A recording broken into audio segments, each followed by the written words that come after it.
সম্প্রতি social media খুললেই একটি নাম বারবার সামনে আসছে, ইকরা। সাথে জড়িয়ে আছে অভিনেতা আলভি এবং অভিনেত্রী তিথির নাম। একজন তরুণী মায়ের অকাল মৃত্যু, একটি অবোধ শিশুর মাতৃহীন হওয়া এবং এর পেছনে লুকিয়ে থাকা পরকীয়া বা প্রতারণার গল্প আমাদের সমাজকে এক অস্থিরতার মুখে ঠেলে দিয়েছে। কিন্তু একজন মুসলিম হিসেবে এবং একজন বিচার বুদ্ধিসম্পন্ন মানুষ হিসেবে আমাদের এই ঘটনার গভীরে যাওয়া প্রয়োজন। ১. ইকরার আত্মহত্যা, আবেগ নাকি মহাপাপ? ইসলামে আত্মহত্যার কোনো স্থান নেই। পবিত্র কুরআনে আল্লাহ তাআলা স্পষ্টভাবে বলেছেন, তোমরা নিজেদের হত্যা করো না, নিশ্চয়ই আল্লাহ তোমাদের প্রতি পরম দয়ালু।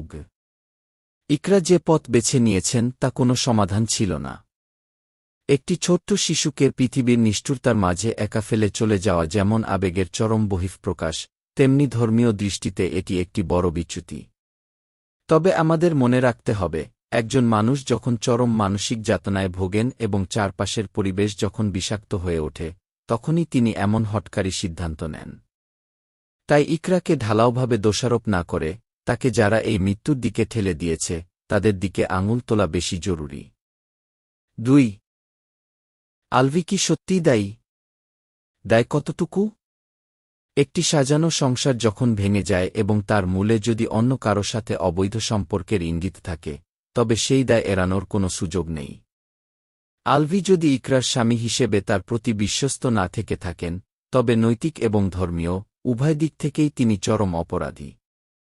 ইসলামে বিবাহিত পুরুষের পরকীয়া বা অন্য নারীর সাথে অনৈতিক সম্পর্ক কেবল গুনাহ নয়, বরং এটি পারিবারিক কাঠামোর উপর এক ধরনের সন্ত্রাস। ইকরার মৃত্যুর জন্য প্ররোচনা যদি প্রমাণিত হয়, তবে আলভিকে দুনিয়াবি আদালতেও জবাবদিহি করতে হবে। একজন মানুষ তখনই মৃত্যুর পথ বেছে নেয় যখন তার সবচেয়ে বিশ্বাসের জায়গাটি ধসে পড়ে। ৩. তিথি কি কেবলই ভিলেন? সোশ্যাল মিডিয়ায় তিথিকে নিয়ে যে কানাঘুষা চলছে তা তদন্ত সাপেক্ষে।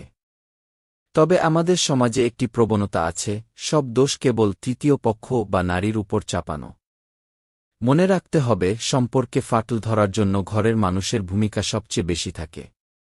তবে যদি তিনি জেনে শুনে একটি সাজানো সংসার ভাঙার কারিগর হয়ে থাকেন, তবে কিয়ামতের ময়দানে তাকেও এই বিচ্ছেদের দায়ভার নিতে হবে। ৪. আধুনিকতা বনাম ধর্মীয় মূল্যবোধের সংঘাত। আমরা মুখে নিজেদের মুসলিম দাবি করি, কিন্তু আমাদের জীবনযাপন যেন ঠিক তার উল্টো। পর্দার বিধান মানা তো দূরের কথা, নারী পুরুষের অবাধ মেলামেশাকে আমরা এখন স্মার্টনেস বলে চালিয়ে দিচ্ছি। ইকরা এবং আলভির জীবনযাপনের যে চিত্র উঠে আসছে, তাতে দেখা যায় তারা গ্ল্যামার জগতের হাতছানিতে নিজেদের ধর্মীয় অনুশাসন থেকে দূরে সরিয়ে নিয়েছিলেন। যখন কোনো সম্পর্কে মহান আল্লাহর ভয় থাকে না, তখন সেখানে শয়তান বাসা বাঁধে। আর শয়তানের শেষ পরিণতিই হল ধ্বংস। ৫. সামাজিক মিডিয়ার বিচার ও আমাদের দায়িত্ব। আজকাল কোনো ঘটনার সত্যমিথ্যা যাচাই না করেই আমরা বিচারক হয়ে যাই।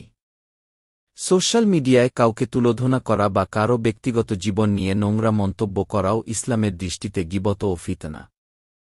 রাসূলুল্লাহ সাল্লাল্লাহু আলাইহি ওয়াসাল্লাম বলেছেন, ব্যক্তির মিথ্যাবাদী হওয়ার জন্য এতটুকুই যথেষ্ট যে সে যা শোনে, যাচাই না করে তাই বলে বেড়ায় কি। তাই আমাদের উচিত আইনি প্রক্রিয়ার অপেক্ষা করা এবং এই শোকাতুর পরিবারটির জন্য দোয়া করা।